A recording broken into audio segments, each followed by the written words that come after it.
మనం ఇంతవరకు దాకా అంటే ఇంతకు ముందు క్లాసు లోపల పరమాణు నిర్మాణానికి సంబంధించిన అన్ని కాన్సెప్ట్స్ కంప్లీట్ చేయడం జరిగింది. ఇప్పుడు మనము పరమాణు నిర్మాణానికి సంబంధించిన రివిజన్ క్లాస్ ఒకసారి చూస్తాము. అంటే జస్ట్ ఫాస్ట్ ఫార్వర్డ్గా ఎట్లయితే మనం చేసి చూస్తామో అట్లా మొత్తము ఒకసారి డిస్కస్ చేద్దాం. సో మనము కాంతిని ఏమనడం జరుగుతుందంటే విద్యుదయస్కాంత క్షేత్రము లేదా విద్యుదయస్కాంత వికిరణాలు అంటారు. కాంతిని ఏమంటారు? విద్యుదయస్కాంత వికిరణాలు. ఎందుకు విద్యుదయస్కాంత వికిరణాలు అంటున్నాము? ఇది కనుక కాంతి ప్రయాణించే మార్గం కనుక అనుకుంటే కాంతి ప్రయాణించే మార్గానికి లంబంగా విద్యుత్ క్షేత్రము మరియు అయస్కాంత క్షేత్రము మరియు అయస్కాంత క్షేత్రాలు ఏర్పడతాయి. విద్యుత్ క్షేత్రం మరియు అయస్కాంత క్షేత్రాలు. ఇది కనుక విద్యుత్ క్షేత్రంగా కనుక మనం తీసుకున్నట్లయితే ఇదేమవుతుంది? అయస్కాంత క్షేత్రం అవుతుంది. ఇదేమవుతుంది? కాంతి ప్రయాణ మార్గం. సో ఈ విద్యుత్ క్షేత్రము, అయస్కాంత క్షేత్రము, కాంతి ప్రయాణ మార్గాలు ఎల్లప్పుడూ ఒకదానికొకటి పర్పెండిక్యులర్గా ఉంటాయి, లంబాలుగా ఉంటాయి. అయస్కాంత క్షేత్రము, విద్యుత్ క్షేత్రము, కాంతి ప్రయాణ మార్గము ఒకదానికొకటి ఎప్పుడు కూడా లంబంగా ఉంటాయి. ఇప్పుడు మనం కాంతిని విద్యుదయస్కాంత వికిరణాలు ఎందుకు అంటారు? కాంతిని విద్యుదయస్కాంత వికిరణాలు అనడానికి గల కారణం ఏమిటి అంటే కాంతి ప్రయాణిస్తూ ఉన్నప్పుడు విద్యుత్ క్షేత్రము మరియు అయస్కాంత క్షేత్రాలు ఒకదానికొకటి లంబంగా ఏర్పడతాయి. ఖచ్చితంగా అవి ఏర్పడతాయి కాబట్టి కాంతిని ఏమంటారు? విద్యుదయస్కాంత వికిరణాలు అంటారు. ఇక మనము ఈ కాంతిని కనుక సూర్యుని నుంచి విడుదలయ్యే ఈ కాంతిని కనుక తీసుకున్నట్టయితే ఈ కాంతి లోపల వివిధ రకాల తరంగాలు ఉంటాయి. అవేంటివి ఆ తరంగాలు అంటే ఏమేమి తరంగాలు? కాస్మిక్ కిరణాలు, గామా కిరణాలు, ఎక్స్ కిరణాలు, అతినీల లోహిత కిరణాలు, విజిబుల్ దృగ్గోచర కాంతి కిరణాలు, పరారుణ కిరణాలు, మైక్రో తరంగాలు, రేడియో తరంగాలు. సో వీటి యొక్క ఇవన్నిటిని కూడా మనం ఏ విధంగా అరేంజ్ చేయడం జరిగిందంటే వాటి యొక్క తరంగ దైర్ఘ్యాలు పెరిగే క్రమం లోపల అరేంజ్ చేయడం జరిగింది. సో వీటిని గుర్తుపెట్టుకోవడానికి నేను ఒక చిన్న ట్రిక్ చెప్తాను చూడండి. అదేంటిదంటే రామిన్ వియుఎక్స్ గోకస్. సో ఇక్కడ రామిన్ వియుఎక్స్ గోకస్ అంటే ఏంటి అని అంటే సో కాస్మిక్ కిరణాలు, గామా కిరణాలు, ఎక్స్ కిరణాలు, నెక్స్ట్ యూవి కిరణాలు, యూవి అంటే అతినీల లోహిత కిరణాలు, తర్వాత విజిబుల్ దృగ్గోచర కాంతి కిరణాలు, తర్వాత ఇన్ఫ్రారెడ్ పరారుణ కిరణాలు, తర్వాత మైక్రో తరంగాలు, ఆ తర్వాత రేడియో తరంగాలు. సో ఇక్కడ నుంచి అంటే ఈ స్లోగన్ని కనుక మీరు గుర్తుపెట్టుకున్నట్టయితే ఈజీగా మీరు రాయగలుగుతారు. అంటే దీని మీద డిఫరెంట్ క్వశ్చన్స్ ఫ్రేమ్ అయితే ఎంట్రన్స్ ఎగ్జామ్ లోపల అవి ఈజీగా చేయగలుగుతారు. సో రేడియో తరంగాలు, మైక్రో తరంగాలు, infrared, visible, UV, x-rays, gamma rays, cosmic rays. ఓకేనా? సో ఇవి మనకు 10th క్లాస్ సిలబస్ లోపల ఉల్టా రాస్తాం. సో హైయర్ క్లాసెస్ లోపల ఈ విధంగా ఉంటుంది. సరే పక్కన పెట్టేసేయండి. సో కాస్మిక్ కిరణాలు, గామా కిరణాలు, ఎక్స్ కిరణాలు, అతినీల లోహిత, దృగ్గోచర, పరారుణ, మైక్రో మరియు రేడియో తరంగాలు. వీటి యొక్క తరంగ దైర్ఘ్యాల యొక్క అవధి కనుక తీసుకుంటే ఇది 10⁻14 ఆంగ్స్ట్రామ్ యూనిట్స్ నుంచి 10⁻13 ఆంగ్స్ట్రామ్ యూనిట్స్ వరకు ఉంటుంది. ఇది 10⁻13 నుంచి 10⁻7 ఆంగ్స్ట్రామ్ యూనిట్స్ వరకు ఉంటుంది. ఇది 10⁻7 నుంచి 10⁻6 ఆంగ్స్ట్రామ్ యూనిట్స్ వరకు ఉంటుంది. ఇది మనకు దృగ్గోచర కాంతి కిరణం ఎక్కడి వరకు ఉంటుందంటే ఇది పరారున్నది 10⁻7. ఈ దృగ్గోచర కాంతి కిరణాలది ఎక్కడి నుంచి ఎక్కడి వరకు ఉంటుందంటే 3800 ఆంగ్స్ట్రామ్ యూనిట్స్ నుంచి 7600 ఆంగ్స్ట్రామ్ యూనిట్స్ వరకు ఉంటుంది. ఈ అతినీల లోహిత కిరణాలది ఎక్కడి వరకు ఉంటుంది? 3800 to 150 ఆంగ్స్ట్రామ్ యూనిట్స్ వరకు ఉంటుంది. ఎక్స్ రేస్ది 1 ఆంగ్స్ట్రామ్ యూనిట్ వరకు ఉంటుంది. గామా రేస్ది 0.1 ఆంగ్స్ట్రామ్ యూనిట్స్, కాస్మిక్ రేస్ది 0.001 ఆంగ్స్ట్రామ్ యూనిట్స్ యొక్క ఏంటిది? ఇది తరంగ దైర్ఘ్యం యొక్క అవధి. సో మీరు ఇక్కడ నుంచి ఇటు కనుక చూస్తే ఏమైంది? తరంగ దైర్ఘ్యాన్ని సింబల్తో చూపెడతామని మీకు తెలుసు. తరంగ దైర్ఘ్యం ఏమవుతుంది? పెరుగుతూ ఉంది. సో తరంగ దైర్ఘ్యం పెరుగుతూ ఉంది కాబట్టి పౌనఃపున్యం ఏమవుతుందో చెప్పండి. పౌనఃపున్యం ఏమవుతుంది? తగ్గుతుంది. పౌనఃపున్యం ఏమవుతుంది? తగ్గుతుంది. పౌనఃపున్యం తగ్గుతుంది అని అంటే ఎందుకు తగ్గుతుంది? తరంగ దైర్ఘ్యం అనేది పౌనఃపున్యానికి విలోమానుపాతంలో ఉంటుంది. అదేవిధంగా ఇటు నుంచి ఇటు వెళ్ళిన కొలది శక్తి ఏమవుతుంది? శక్తి కూడా తగ్గుతుంది. ఎందుకు అనంటే శక్తి అనేది పౌనఃపున్యానికి అనులోమానుపాతంలో ఉంటుంది. ఇవి మనకు ఏంటివి? ఈ యొక్క విద్యుదయస్కాంత వర్ణపటానికి సంబంధించిన విషయం. ఈ విద్యుదయస్కాంత వర్ణపటం లోపల మళ్ళీ ఈ దృగ్గోచర కాంతి ఏదైతే ఉంటుందో, ఈ దృగ్గోచర కాంతి ఏదైతే ఉన్నదో, ఈ దృగ్గోచర కాంతిని కనుక నేను పటకం మీదుగా కనుక పంపించినట్టయితే, ఇది తిరిగి మళ్ళీ 7 రంగులుగా విభజించబడుతుంది. 1 2 3 4 5 6 7 7 రంగులుగా విభజించబడడం జరుగుతుంది. ఆ 7 రంగులు ఏంటివంటే VIBGYOR, విబ్జిఆర్ రంగులు. విబ్జిఆర్ అంటే ఇది violet, IndiGo, blue, green, yellow, orange, red. ఈ విధంగా విభజించబడడం జరుగుతుంది. ఇందులోపల ఈ రెడ్కి తరంగదైర్ఘ్యం ఎక్కువగా ఉంటుంది, రెడ్ యొక్క తరంగదైర్ఘ్యం ఎక్కువగా ఉంటుంది, విజిబుల్ యొక్క తరంగదైర్ఘ్యం తక్కువగా ఉంటుంది. తరంగదైర్ఘ్యం తక్కువ ఉంది కాబట్టి కాంతి యొక్క శక్తి ఎక్కువగా ఉండడం జరుగుతుంది. అందుకే మనము ఏదైనా ఒక ఇనుప కడ్డీని తీసుకొని బాగా వేడి చేసినట్టయితే ముందు అది ఎర్ర కలర్ లోపల అవుపించడం జరుగుతుంది, ఆ తర్వాత అది బ్లూ కలర్లోనికి మారుతుంది, అంటే ఇంకా ఎక్కువ శక్తి అయిపోతుంది. తరంగదైర్ఘ్యం తక్కువ, శక్తి ఎక్కువ.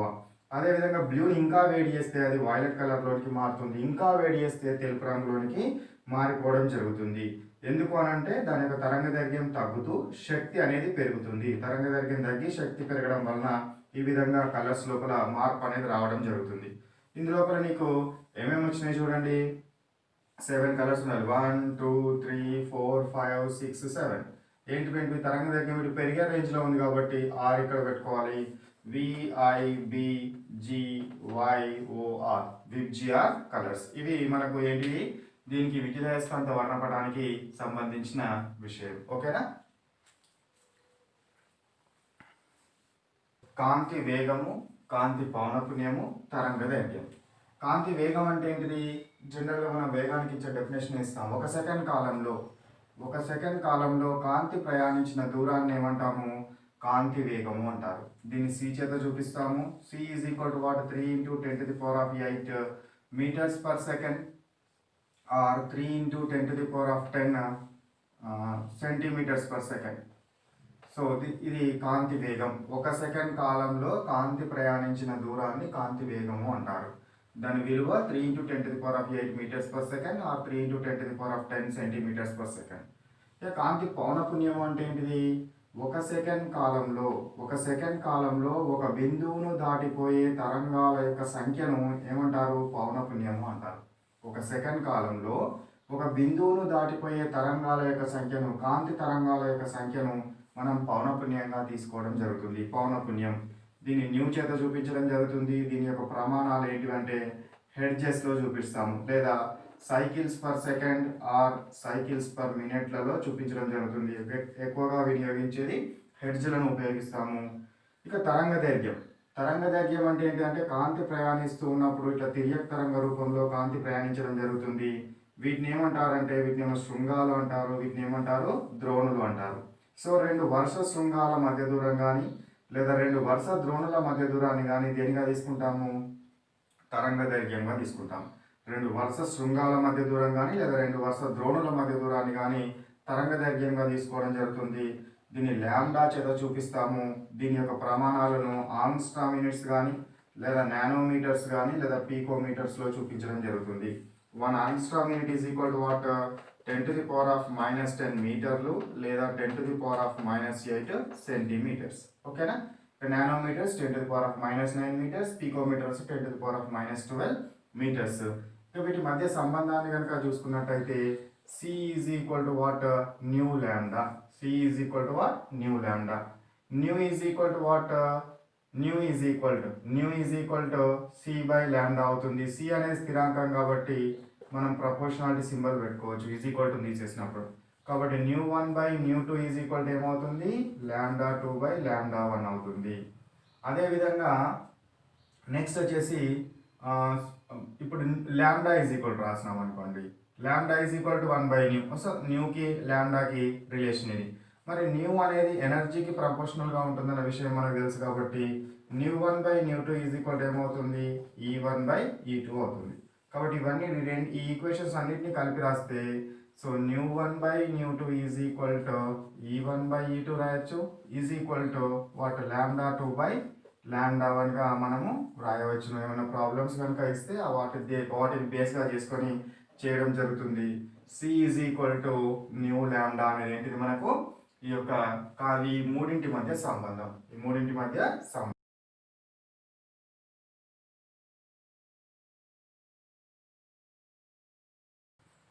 నెక్స్ట్ బోర్ పరమాణు నమూనా. బోర్ పరమాణు నమూనా ప్రకారం ఏమిటి అని అంటే ఇందులోపల దీని ప్రకారము బోర్ అనే శాస్త్రవేత్త ప్రకారము పరమాణువులోని కేంద్రకం చుట్టూ ఎలక్ట్రానులు నిర్దిష్ట మార్గాలలో తిరుగుతూ ఉంటాయి. పరమాణువులోని కేంద్రకం చుట్టూ ఎలక్ట్రాన్లు ఎట్లా తిరుగుతాయి? నిర్దిష్ట మార్గాలు. ఈ మార్గాలను ఏమంటారు? కక్ష్యలు లేదా కర్పరాలు అంటారు. కక్ష్యలు లేదా కర్పరాలు అని అనడం జరుగుతుంది. ఈ కక్ష్యలు లేదా కర్పరాల్లో ఎలక్ట్రాన్ తిరుగుతున్నప్పుడు శక్తిని కోల్పోవడం కానీ లేదా గ్రహించడం కానీ జరగదు. ఈ ఎలక్ట్రాన్లు అనేది కక్షల్లో తిరుగుతున్నంత కాలము అవి శక్తిని కోల్పోవడం కానీ గ్రహించడం కానీ జరగదు. కాబట్టి వీటిని ఏమంటారంటే స్థిర కక్షలు అంటారు. స్థిర కక్షలు.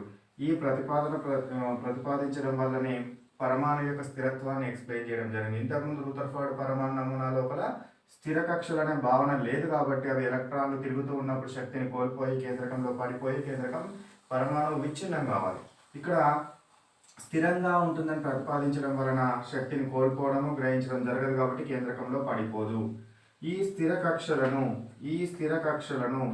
కక్షలు ఏవైతే ఉన్నాయో వీటిని కే, ఎల్, ఎం, ఎన్ అనే అక్షరాల చేత కానీ 1, 2, 3 అనే సంఖ్యల చేత కానీ సూచించడం జరుగుతుంది. వీటి చేత సూచిస్తారు. ఇక ఈ యొక్క నంబర్ విలువ, ఈ నంబర్ వాల్యూ పెరిగిన కొలది, ఈ నంబర్ యొక్క విలువ పెరిగిన కొలది వాటి యొక్క శక్తి పెరుగుతుంది మరియు వాటి యొక్క వ్యాసార్థం పెరుగుతుంది. అదేవిధంగా వాటి యొక్క సైజు కూడా పెరగడం జరుగుతుంది. అంటే 1 నుంచి 2కు 2 నుంచి 3కి వెళ్ళిన కొలది ఏమవుతుంది?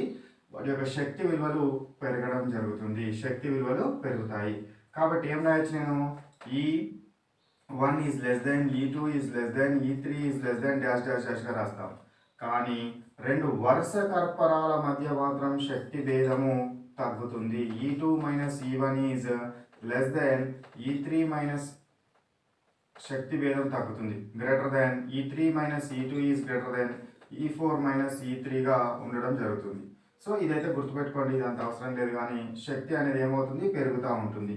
ఇప్పుడు నాకు శక్తి అనేది పెరుగుతుంది కాబట్టి ఒక ఎలక్ట్రాన్ కనుక E1 కర్పరం నుంచి E2 కర్పరానికి కనుక వెళ్ళాలి అని అంటే, E1 కర్పరం నుంచి E2 కర్పరానికి కనుక వెళ్ళాలంటే తక్కువ శక్తి నుంచి ఎక్కువ శక్తిలోనికి వెళ్ళాలి అంటే ఏం కావాలి? శక్తి గ్రహించబడుతుంది.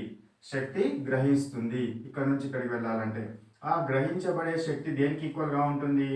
ఈ రెండు కర్పరాల మధ్య ఉన్న శక్తి భేదానికి సమానంగా ఉండడం జరుగుతుంది.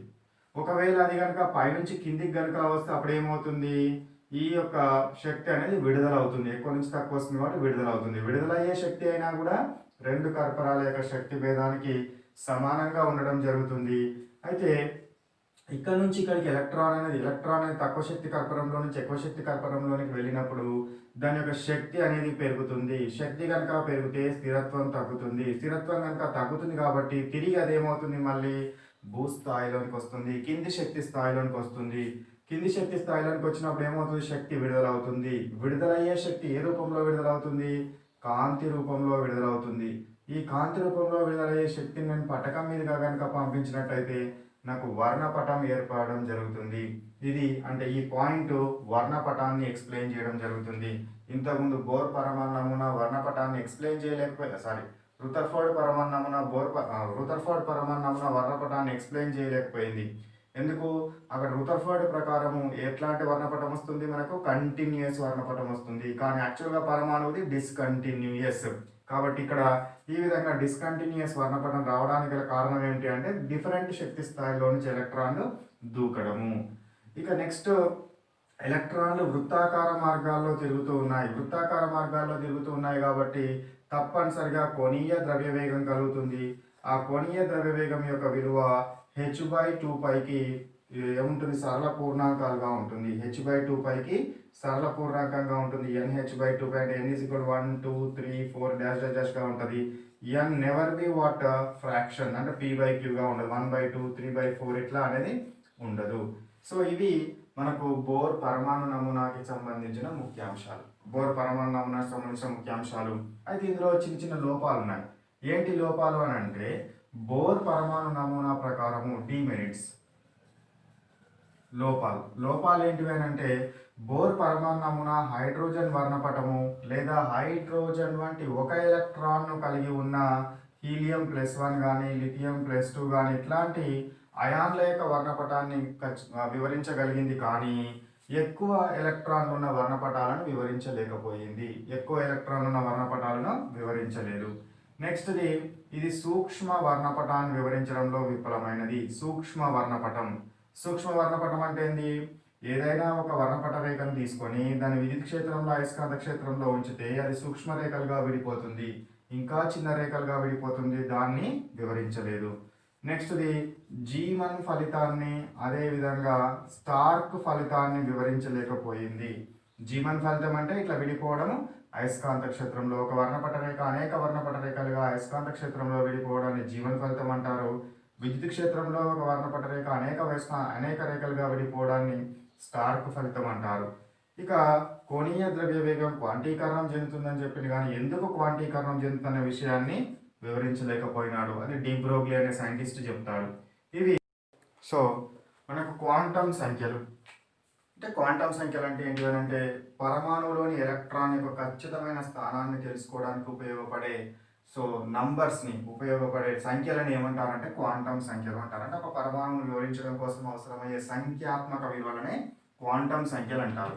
ఇవన్నీ ఉన్నాయి, మనకు 4 క్వాంటం సంఖ్యలు ఉన్నాయి. ప్రధాన క్వాంటం సంఖ్య, అజిముతల్ క్వాంటం సంఖ్య, అయస్కాంత క్వాంటం సంఖ్య, స్పిన్ క్వాంటం సంఖ్య. ఇక పాయింట్స్ చూద్దాం. ప్రధాన క్వాంటం సంఖ్యను ప్రతిపాదించిన శాస్త్రవేత్త ఎవరు? బోర్ అనే శాస్త్రవేత్త ప్రతిపాదించడం జరిగింది.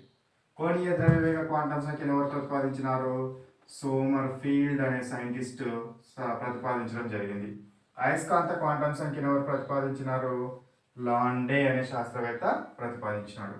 స్పిన్ క్వాంటం సంఖ్యను ప్రతిపాదించినారు ఎవరు? ఉలెన్బెక్ అండ్ గౌడ్ స్మిత్ అనే శాస్త్రవేత్తలు స్పిన్ క్వాంటం సంఖ్యను ప్రతిపాదించినారు. ఇక వీటిని ఏ అక్షరాలచే చూపిస్తాము? దీన్ని ఎన్ చేత, దీన్ని ఎల్ చేత, దీన్ని ఎం చేత, దీన్ని ఎస్ చేత, అన్ని స్మాల్లే ఎన్ఎల్ ఎంఎస్ చేత చూపించడం జరుగుతుంది. నెక్స్ట్ దీని విలువలు, ఎన్ యొక్క విలువలు ఎక్కడ ఉంటాయంటే 1 2 3 4 dash dash dash up to infinity వరకు ఉండడం జరుగుతుంది. 1 2 3 4 dash dash dash up to infinity. కానీ ఇప్పటి వరకు నిర్ధారించబడిన విలువలు 7 మాత్రమే.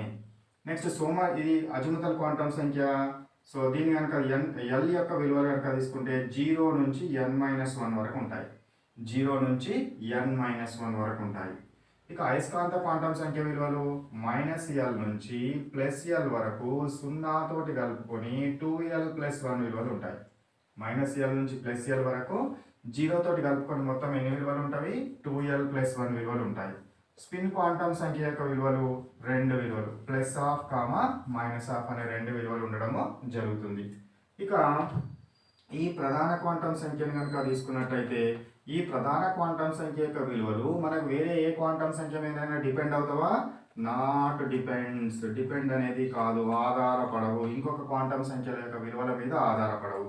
దీన్ని కనుక తీసుకుంటే నేను ఎల్ విలువలు కనుక రాయాలి అనుకుంటే ఎన్ తెలిస్తేనే రాయగలుగుతాం, లేకపోతే రాయలేము. సో ఎన్ పై ఆధారపడము. ఎన్ పై ఏమవుతుంది? ఇది ఆధారపడుతుంది.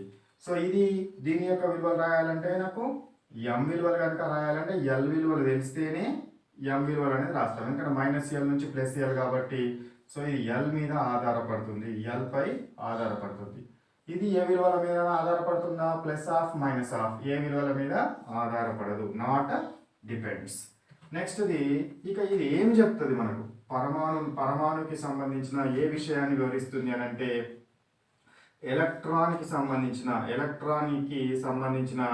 ఆ ఎలక్ట్రాన్ ఏ కర్పరంలో తిరుగుతుంది అంటే కర్పరం యొక్క సంఖ్యను తెలపడం జరుగుతుంది. అదేవిధంగా కర్పరం యొక్క శక్తిని తెలుపుతుంది. అదేవిధంగా కర్పరం యొక్క వ్యాసార్థాన్ని తెలుపుతుంది. అదేవిధంగా కర్పరంలో ఎలక్ట్రాన్ యొక్క వేగాన్ని గురించి చెప్తుంది. అదేవిధంగా కర్పరం యొక్క సైజు గురించి చెప్తుంది. అంటే మీకు అర్థమైంది కావచ్చు. ఇది మొత్తం కర్పరానికి సంబంధించిన ప్రతి విషయాన్ని తెలపడం జరుగుతుంది. అంటే ఎలక్ట్రాన్ ఏ కర్పరంలో తిరుగుతుంది, ఎంత శక్తి ఉన్నది, ఎంత వ్యాసార్థం ఉంది, ఎంత వేగం ఉంది, ఏ సైజులో ఉన్న కర్పరంలో తిరుగుతుంది అనే విషయాన్ని మొత్తం ఇది వివరించడం జరుగుతుంది. ఇక ఇదేం చెప్తుంది, కర్పరం అనేది ఉపకర్పరాలుగా విభజించబడుతుంది. ఒక కర్పరం అనేది ఉపకర్పరాలుగా విభజించబడుతుంది అనే విషయం తెలుపుతుంది. ఈ ఉపకర్పరాలని మనము ఆర్బిటాల్లు అంటాము. ఉపకర్పరాలను ఏమంటారు, ఆర్బిటాల్లు అంటారు. ఇక ఇది ఇంకేం చెప్తుంది అంటే ఈ ఆర్బిటాల్ యొక్క ఆకృతిని చెప్తుంది. ఆర్బిటాల్ యొక్క ఆకృతిని వివరించడం జరుగుతుంది. సో దీని ప్రకారం ఒకవేళ కనుక ఎన్ వాల్యూ కనుక 4 కనుక అయితే, ఎన్ వాల్యూ కనుక 4 అయితే ఎల్ ఈజ్ ఈక్వల్ ఏమవుతుంది, n-1 వరకు అవుతుంది. అంటే 0 నుంచి 4-1, 0 1 2 3 వరకు అవుతుంది. సో ఎల్ ఈజ్ ఈక్వల్ కనుక 0 అయితే దాన్ని ఏమంటారు అంటే ఎస్ ఆర్బిటాల్ అంటాం. ఎల్ ఈజ్ ఈక్వల్ కనుక 1 అయితే దాన్ని ఏమంటాం అంటే పి ఆర్బిటాల్ అంటాం. ఎల్ ఈజ్ ఈక్వల్ కనుక 2 అయితే దాన్ని ఏమంటాం అంటే డి ఆర్బిటాల్ అంటాం. ఎల్ ఈజ్ ఈక్వల్ కనుక 3 అయితే దాన్ని ఏమంటారు, ఎఫ్ ఆర్బిటాల్ అంటారు. S orbital, p orbital, d orbital, f ఆర్బిటాల్గా మనము తీసుకోవడం జరుగుతుంది. ఇక ఇందులోపల ఇది ఏం చెప్తుంది, ఇదేమో కర్పరం గురించి చెప్పింది, ఇది ఉపకర్పరం గురించి చెప్పింది, ఇది ఎలక్ట్రాన్ యొక్క దిగ్విన్యాసం గురించి చెప్తుంది. అంటే ఎలక్ట్రాన్ అక్షం పరంగా తిరుగుతుందా అంటే దాని వాల్యూ 0, లేదా ధనాత్మక అక్షం పరంగా తిరుగుతుందా అంటే ధన భాగంలో తిరుగుతుందా, లేదా రుణ భాగంలో తిరుగుతుందా అనే అంశాన్ని చెప్పడం జరుగుతుంది. ధన భాగంలో తిరుగుతూనేమో పాజిటివ్, రుణ భాగంలో తిరిగితే నెగటివ్గా మనము తీసుకోవడం జరుగుతుంది. అంటే దీని యొక్క విలువలు 0 కావచ్చు, ప్లస్ కావచ్చు, మైనస్ కావచ్చు. కక్షల దిగ్విన్యాసం గురించి చెబుతుంది. ఇదేం చెప్తుంది, ఎలక్ట్రాన్ అనేది ఏ విధంగా తిరుగుతుంది తన చుట్టూ, ఎలక్ట్రాన్ తన చుట్టూ అది ఏ విధంగా తిరుగుతుంది అనేది, అంటే క్లాక్ వైజ్ డైరెక్షన్లో తిరుగుతుందా లేదా యాంటీ క్లాక్ వైజ్ డైరెక్షన్లో తిరుగుతుందా అనే విషయం గురించి చెప్తుంది. క్లాక్ వైజ్ డైరెక్షన్లో కనుక తిరిగితే ప్లస్ హాఫ్గా తీసుకోవాలి, యాంటీ క్లాక్ వైజ్ డైరెక్షన్లో కనుక తిరిగితే మైనస్ హాఫ్గా తీసుకోవడము జరుగుతుంది. ఇక మనకు ఎగ్జామినేషన్ పాయింట్ ఆఫ్ వ్యూలో ఇంకొక విషయాన్ని గుర్తుపెట్టుకోవాల్సింది ఏంటి అని అంటే, ఒకవేళ కనుక నాకు ఎన్ విలువ కనుక తెలిస్తే అందులో ఉండే ఎలక్ట్రాన్ల యొక్క సంఖ్య, ఆర్బిటాల యొక్క సంఖ్యను తెలుసుకోవాలి. ఈ ఆర్బిటాల యొక్క సంఖ్యనేమో n² సమానం అవుతుంది, ఎలక్ట్రాన్ల యొక్క సంఖ్యనేమో 2n² సమానం అవుతుంది. ఇక ఇక్కడ ఎల్ విలువలు కనుక తీసుకుంటే ఎల్ విలువలలో ఆర్బిటాల యొక్క సంఖ్య, ఎలక్ట్రాన్ల యొక్క సంఖ్య, ఆర్బిటాల యొక్క సంఖ్యనేమో 2l+1కి సమానం అవుతుంది, ఎలక్ట్రాన్ల యొక్క సంఖ్య 2 × 2l+1కి సమానం అవడం జరుగుతుంది. ఇక ఎంకి విలువలు కనుక తీసుకుంటే ఎస్ ఆర్బిటాల్ కనుక తీసుకుంటే ఒకటే విలువ ఉంటుంది 0, పి ఆర్బిటాల్ కనుక తీసుకుంటే అందులో 3 ఉంటాయి, -1 0 +1, -1 నుంచి +1. సో డి ఆర్బిటాల్ కనుక తీసుకుంటే -2 నుంచి +2, అంటే ఏంటంటే 5 ఉంటాయి, 1 2 3 4 5, -2 -1 0 +1 +2. ఎఫ్ ఆర్బిటాల్ కనుక తీసుకుంటే -3 నుంచి +3 వరకు ఉండడం జరుగుతుంది. ఈ విధంగా మనము ఈ క్వాంటమ్ సంఖ్యలకు సంబంధించి ఈ పాయింట్స్ రాస్తే సరిపోతుంది. మనకి ఇంకా డీప్ డిస్కషన్ ఉంటుంది కానీ అవసరం లేదు, ఈ పాయింట్స్ వరకు మనకు సరిపోతుంది. నెక్స్ట్ ఆర్బిటాల యొక్క ఆకృతులు. ఎస్ ఆర్బిటాల్ని కనుక తీసుకుంటే ఎస్ ఆర్బిటాల్ యొక్క ఆకృతి ఏ విధంగా ఉంటుందంటే గుండ్రంగా ఉంటుంది, spherical shape. Yes orbital 1s కనుక తీసుకుంటే ఇట్లా గుండ్రంగా ఉంటుంది, 2s కనుక తీసుకున్నప్పుడు ఇంతే ఉంటుంది కనుక సైజ్ ఎక్కువ, 3s ఆర్బిటాల్ కనుక తీసుకుంటే సేమ్ మళ్ళీ షేప్ మాత్రం అదే గుండ్రంగానే కానీ సైజు పెరుగుతూ ఉంటుంది. ఇక పి ఆర్బిటాల్ కనుక తీసుకుంటే పి ఆర్బిటాల్ యొక్క ఆకృతి ఏ విధంగా ఉంటుందంటే డంబెల్ రకంగా ఉంటుంది. పి ఆర్బిటాల్ యొక్క ఆకృతి ఏ విధంగా ఉంటుంది, డంబెల్. ఈ రకంగా చూపించినా సరే లేదా ఈ రకంగా రాసినా సరే దీన్ని డంబెల్ ఆకృతి అంటారు. పి యొక్క ఎల్ వాల్యూ ఎంత, L is equal to 1, L is equal to 1 ఉంది కాబట్టి ఎం ఈజ్ ఈక్వల్ టు -1 0 +1, 3 విలువలు అవుతాయి, -L2 +L కాబట్టి 3 విలువలు అవుతాయి. 3 విలువలు అవుతాయి అంటే 3 ఉప ఆర్బిటాలుగా, ఉపకక్షలుగా ఇది విభజించబడుతుంది. అవి ఏంటివంటే p x, p y and p z. P x p y పిజెడ్గా తీసుకోవడం జరుగుతుంది. ఇక పిఎక్స్ ఆర్బిటాల్ యొక్క ఆకృతి చూద్దాము, అదేవిధంగా పివై ఆర్బిటాల్ యొక్క ఆకృతి చూద్దాము, అదేవిధంగా పిజెడ్ ఆర్బిటాల్ యొక్క ఆకృతి చూద్దాం. పిజెడ్ ఆర్బిటాల్ యొక్క ఆకృతి చూద్దాం. ఇదేమో ఎక్స్ అక్షము, వై అక్షము, z, x y z, x y z. So p x orbital అంటే ఏంటంటే ఎక్స్ అక్షం మీద విస్తరించబడి ఉన్న పి ఆర్బిటాల్ను పిఎక్స్ అంటాము. పివై అంటే y అక్షం మీద విస్తరించబడి ఉన్న p ఆర్బిటాల్ను py అంటాం. z అక్షం మీద విస్తరించబడి ఉన్న p ఆర్బిటాల్ని pz అంటాం. ఇదేమో px ఆర్బిటాల్, ఇదేమో py ఆర్బిటాల్, ఇదేమో pz ఆర్బిటాల్. ఇవి p ఆర్బిటాల్ యొక్క ఆకృతులు. నెక్స్ట్ అది d ఆర్బిటాల్ తీసుకుందాం. d ఆర్బిటాల్ అంటే ఏంటి అని అంటే ఇది డంబెల్ షేప్లో, ఇదేమో డంబెల్ షేప్లో ఉంటుంది కదా, ఇది డబుల్ డంబెల్ షేప్లో ఉండడం జరుగుతుంది. డబుల్ డంబెల్ అంటే ఏంటి, ఒక డంబెల్ మీద ఇంకో డంబెల్. సో ఈ విధంగా డబుల్ డంబెల్ ఆకృతిలో ఉండడం జరుగుతుంది. ఇక్కడ d ఆర్బిటాల్కి l విలువ ఎంత 2, కాబట్టి m విలువలు ఏమవుతాయి -2 -1 0 +1 +2 అవుతాయి. అంటే మొత్తం ఎన్ని వచ్చినాయి నాకు 5 విలువలు వచ్చినాయి. 5 విలువలు వచ్చినాయి కాబట్టి d ఆర్బిటాల్లో 5 ఉప ఆర్బిటాలుగా ఉంటాయి. అవేంటివంటే dxy, dyz, dzx, dx² - y² and dz². ఈ ఆర్బిటాల్లో ఉండడం జరుగుతుంది. జెడ్కి ఎప్పుడైతే వస్తుందో దాని m వాల్యూ 0 ఉంటుంది కాబట్టి అందుకే dz² ఇక్కడ రాసినాను, pz ఇక్కడ రాసినాను చూడండి. సో ఇప్పుడు ఈ 5 d ఆర్బిటాలు గీస్తాను. 1 2 3 4 అండ్ 5. సో ఇక్కడ నాకు dxy ఆర్బిటాల్ కనుక కావాలి అని అనుకుంటే ఎట్లా గీయడం జరుగుతుందంటే ఇది x అక్షం, ఇది y అక్షం. సో x యాక్సిస్ మీద, అదేవిధంగా y యాక్సిస్ మీద x, y అక్షాల అక్షాల మధ్యగా విస్తరించబడాలి. x, y అక్షాల మధ్యలో. సో ఇది x, ఇది y కనుక అనుకుంటే x మరియు y అక్షాల మధ్యలో విస్తరించబడి ఉన్న ఆర్బిటాల్ను dxy అంటాం. dyz అంటే ఏం లేదు, మళ్ళీ y మరియు z అక్షాల మధ్యలో విస్తరించబడి ఉన్న ఆర్బిటాల్.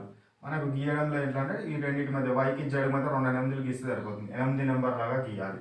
సో ఇది dZx అంటే z మరియు x అక్షాల మధ్యలో విస్తరించబడి ఉన్న d ఆర్బిటాల్.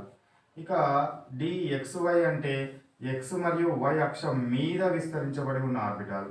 dz² అంటే z అక్షం మీద విస్తరించబడి ఉన్న ఆర్బిటాల్ని dz² ఆర్బిటాల్ అనడం జరుగుతుంది. నెక్స్ట్ కాన్సెప్ట్ ఎలక్ట్రాన్ విన్యాసం.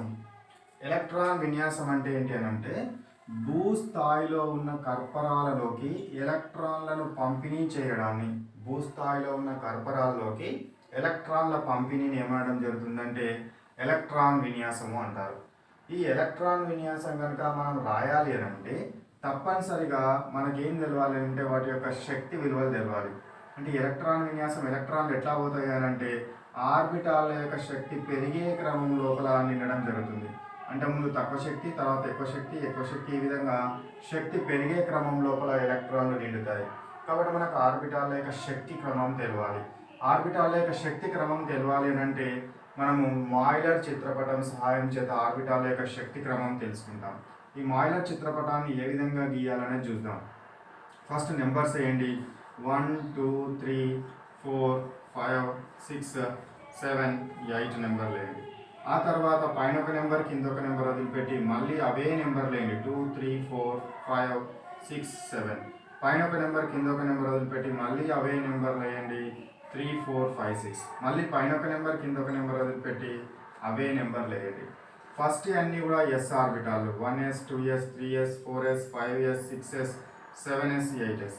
అదేవిధంగా తర్వాత అన్ని p ఆర్బిటాలు. 2p 3p 4p 5p 6p 7p. ఆ తర్వాత అన్ని d ఆర్బిటాలు. 3d 4d 5d 6d. ఆ తర్వాత f ఆర్బిటాలు. 4f మరియు 5f ఆర్బిటాలు. ఇప్పుడు వీటిని ఏం చేయడం జరుగుతుంది అని అంటే వీటి చుట్టూ కూడా సర్కిల్స్ గీయండి. సో ఈ విధంగా నేను సర్కిల్స్ అన్నిటి చుట్టూ, అన్ని ఆర్బిటాల చుట్టూ ఏం గీస్తున్నాను, సర్కిల్స్ గీస్తున్నాను. సర్కిల్స్ కనుక గీస్తే ఈ విధంగా మనకు ఆగుపించడం జరుగుతుంది. సర్కిల్స్ అనేది గీసిన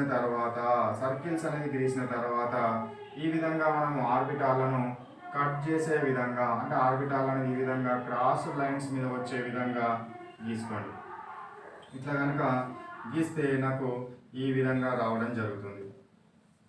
ఓకేనా? నేను ఎక్కడ స్టార్ట్ చేసినా గీడ స్టార్ట్ చేసిన, ఎక్కడ ఎండ్ చేసినా గీడ ఎండ్ చేసిన, సేమ్ అదే విధంగా రండి. సో ఇప్పుడు ఏమొచ్చింది నాకు 1s, తర్వాత 1s అయిపోయిన తర్వాత ఏముంది 2s. చూడండి 2s తర్వాత ఏముంటుంది 2p, తర్వాత ఏముంది 3s. ఆ తర్వాత 3s అయిపోయిన తర్వాత మళ్ళీ ఎక్కడ పోయినా 3p తర్వాత ఏముందో చూడండి 4s. తర్వాత ఏముంది 3d ఉంది. 3d తర్వాత 4p తర్వాత 5s అయిపోయిన తర్వాత మళ్ళీ ఎక్కడికి వచ్చినాను 4d తర్వాత మళ్ళీ ఎక్కడ ఉన్నాను 5p తర్వాత 6s తర్వాత నెక్స్ట్ ఎక్కడ వచ్చినాను 6s తర్వాత 4f తర్వాత 5d 6p 7s ఆ తర్వాత ఏమొచ్చింది 5f 4d తర్వాత ఏముంది 5f తర్వాత 6d తర్వాత 7p ఆ తర్వాత 8s.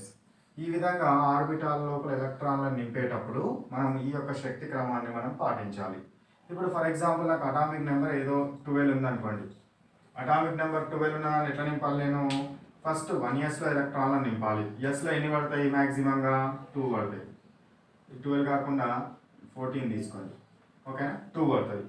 ఎస్లో మళ్ళీ ఎస్లో ఎన్ని పడుతుంది మళ్ళీ 2నే పడుతుంది. పీలు ఎన్ని పడతాయి మ్యాక్సిమంగా 6 వరకు పడతాయి. వీటిని యాడ్ చేయండి 2 + 2 4 + 6 ఎంత అయినాయి 10 అయినాయి. కానీ నాకు 14 కావాలి కాబట్టి ఇందులో కూడా 2 నింపండి. ఎస్లో 2 వరకు పడతాయి మ్యాక్సిమంగా 3 పడతాయి అలా. సో 2 అయిపోయినాయి.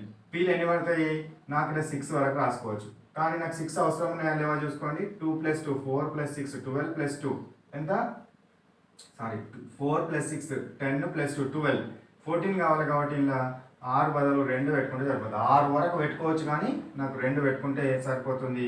ఈ విధంగా నేను ఎలక్ట్రాన్లను నింపాలి. సో ఎలక్ట్రాన్ విన్యాసాన్ని రాసేటప్పుడు వీటి మధ్య కామాలను కానీ గ్రేటర్ దెన్లను కానీ లెస్ దెన్లను కానీ ఏమి పెట్టద్దు. డైరెక్ట్గా రాసుకుంటూ పోవాలి. ఇవి తీసేసి రాసుకుంటూ పోతే సరిపోతుంది. సో ఈ శక్తి క్రమం మాయిలర్ చిత్రపటం నుంచి గీయడము శక్తి క్రమం రాయడం నేర్చుకోరు కదా. సో ఇది మనకు గుర్తుపెట్టుకోవడం కొంచెం డిఫికల్ట్ టాస్క్ ఉంటుంది కాబట్టి సింపుల్గా చెప్తాను చూడండి. ఈ ఉల్టా ఏ విధంగా రాసుకురండి అంటే ఎస్పీడిఎఫ్ అని 2 టైమ్స్ రాయండి. రాసిన తర్వాత ఒక ఆర్బిటాల్ తీసేసి మళ్ళీ 2 టైమ్స్ రాయండి. ఎస్పీడి మళ్ళీ ఒక ఆర్బిటాల్ తీసేసి 2 టైమ్స్ రాయండి. ఎస్పీ మళ్ళీ ఒక ఆర్బిటాల్ తీసేసి 2 టైమ్స్ రాయండి. ఓకేనా. రాసిన తర్వాత ఓన్లీ ఎస్లకు మాత్రమే నెంబరింగ్ ఇవ్వండి. Yes 1s 2s 3s 4s 5s 6s 7s 8s ఎస్లకు మాత్రమే నంబరింగ్ ఇవ్వండి. ఎస్లకు నంబర్స్ ఇచ్చిన తర్వాత నంబర్స్ని డిక్రీజ్ చేయండి. డిక్రీజ్ చేస్తే ఏమైందో చూడండి. ఇక్కడ 8 ఉంది కాబట్టి 7 6 5 ఇక్కడ 7 ఉంది కాబట్టి 6 5 4 6 ఉంది కాబట్టి 5 4 5 ఉంది కాబట్టి 4 3 4 ఉంది కాబట్టి 3 ఉంది కాబట్టి 2. ఈ ఆర్డర్ చూడండి సేమ్ ఉంటుంది. అంటే సింపుల్గా గుర్తుపెట్టుకోవడం కోసం ఉల్టా ఎస్పీడిఎఫ్ అని రాయాలి. 2 టైమ్స్ రాసుకుంటూ ఒక్కొక్క ఆర్బిటాల్ని తీసేసి మొత్తం అయిపోయేదాకా రాసుకుంటూ రావాలి. ఆ తర్వాత ఎస్లకు నంబరింగ్ ఇచ్చేసి డిక్రీజ్ చేస్తే మనకు ఈ యొక్క ఆర్డర్ అనేది రావడం జరుగుతుంది. ఇది సింప్లెస్ట్. ఇది మాయిలర్ చిత్రపటం. ఇక ఎలక్ట్రాన్లను మనం పంపిణీ చేసేటప్పుడు ఎలక్ట్రాన్లను నింపుతూ ఉన్నప్పుడు తప్పనిసరిగా మనం 3 నియమాలను పాటించాలి. ఆ 3 నియమాలు ఏంటివి అంటే ఒకటి ఆఫ్బౌ నియమము, ఇంకోటి హూన్స్ నియమము, ఇంకొకటి పౌలీ వర్జిత నియమము. సో ఇదేంటిది ఆఫ్బౌ నియమం అంటే ఏంటిది ఎలక్ట్రాన్లను ఆర్బిటాలలో నింపుతూ ఉన్నప్పుడు వాటి శక్తి పెరిగే క్రమంలో నింపాలి. ఎలక్ట్రాన్లను ఆర్బిటాల్లో నింపుతూ ఉన్నప్పుడు శక్తి పెరిగే క్రమంలో నింపాలి. మరి శక్తి పెరిగే క్రమం ఏ విధంగా తెలుస్తుంది? 2 ఆర్బిటాలు అంటే వాటి యొక్క n+l విలువలను బట్టి తెలుస్తుంది.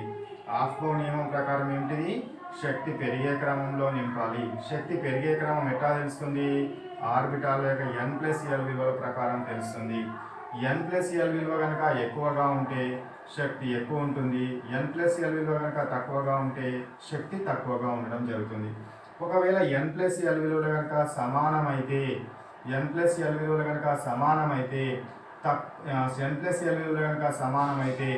ఎక్కువ n విలువ ఉన్నదానికి n విలువ ఎక్కువగా ఉంటే శక్తి ఎక్కువ ఉంటుంది. n విలువ తక్కువ ఉంటే శక్తి తక్కువగా ఉండడం జరుగుతుంది.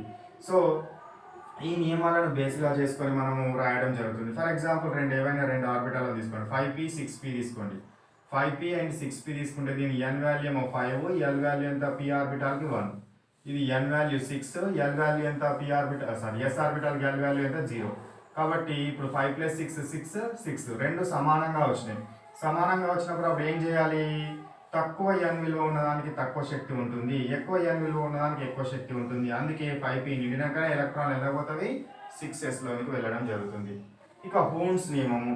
హూన్స్ నియమం ఏంటిదంటే ఒక ఆర్బిటాల్లో ఎలక్ట్రాన్లను అంటే సమశక్తి స్థాయి ఆర్బిటాల్ అంటే ఒకే శక్తి ఉన్న ఆర్బిటాల్లో డీజెనరేట్ ఆర్బిటాల్ అంటారు. వాటిలో ఎలక్ట్రాన్లను నింపినప్పుడు ఒక ఎలక్ట్రాన్ నింపిన తర్వాతనే రెండవ ఎలక్ట్రాన్ జత కూడుతుంది. ఈ ఆర్బిటాల్లో ఒక్కొక్క ఎలక్ట్రాన్ నిండిన తర్వాతనే జత కూడడం జరుగుతుంది. ఒక్కొక్క ఎలక్ట్రాన్ నింపిన తర్వాత ఏమవుతుంది, జత కూడడం జరుగుతుంది. దీన్ని హూన్స్ నియమం అంటారు. ఇక పౌలి వర్జిత నియమం అంటే ఏంటంటే ఏ రెండు ఆర్బిటాలకు 4 క్వాంటం సంఖ్యలు సమానంగా ఉండవు. ఏ రెండు ఆర్బిటాల్లో ఉన్న ఎలక్ట్రాన్ల కంటే పరమాణువులోని ఏ రెండు ఎలక్ట్రాన్లకు కూడా 4 క్వాంటం సంఖ్యలు సమానంగా ఉండవు. కాబట్టి మనకు రెండు ఎలక్ట్రాన్లు ఒకే స్పిన్ కలిగి ఉన్నవి ఒక ఆర్బిటాల్లో నిండడం అనేది సాధ్యం కాదు. అదేవిధంగా ఈ రెండు ఆర్బిటాల్లో అంటే రెండు ఎలక్ట్రాన్ల కంటే ఎక్కువ నిండడం కూడా ఈ ఇందులోపల సాధ్యం కాదు అనే విషయాన్ని పౌలి వర్జిత నియమం మనకు చెప్పడం జరుగుతుంది. సో ఇది మనకు ఏంటిది, ఆఫ్బో నియమము, హూన్స్ నియమము, పౌలి వర్జిత నియమము. ఈ ఎలక్ట్రాన్ విన్యాసాలను రాసే క్రమం లోపల క్రోమియం మరియు కాపర్ ఎలక్ట్రాన్ విన్యాసాలు గుర్తుపెట్టుకోవాలి. మీరు క్రోమియం కాపర్ ఎలక్ట్రాన్ విన్యాసాలు రాయండి. రాస్తే ఆర్గాన్ 4s2 3d4 మీకు రావాలి. కానీ దీని బదులు ఆర్గాన్ 4s1 3d5గా ఉండడం జరుగుతుంది. అదేవిధంగా కాపర్ది ఆర్గాన్ 4s2 3d9గా ఉండాలి. కానీ ఆర్గాన్ 4s1 3d10గా ఉంటుంది. ఆర్గాన్ 4s1 3d10గా ఉండడం జరుగుతుంది. ఇది మనకు క్రోమియం మరియు కాపర్ల అసాధారణ ఎలక్ట్రాన్ విన్యాసాన్ని ప్రదర్శించడం జరుగుతుంది. ఇవి గుర్తుపెట్టుకోండి. ఇవి మనకు ఎగ్జామినేషన్ పాయింట్ ఆఫ్ వ్యూ లోపల ముఖ్యమైన అంశాలు. Okay, right.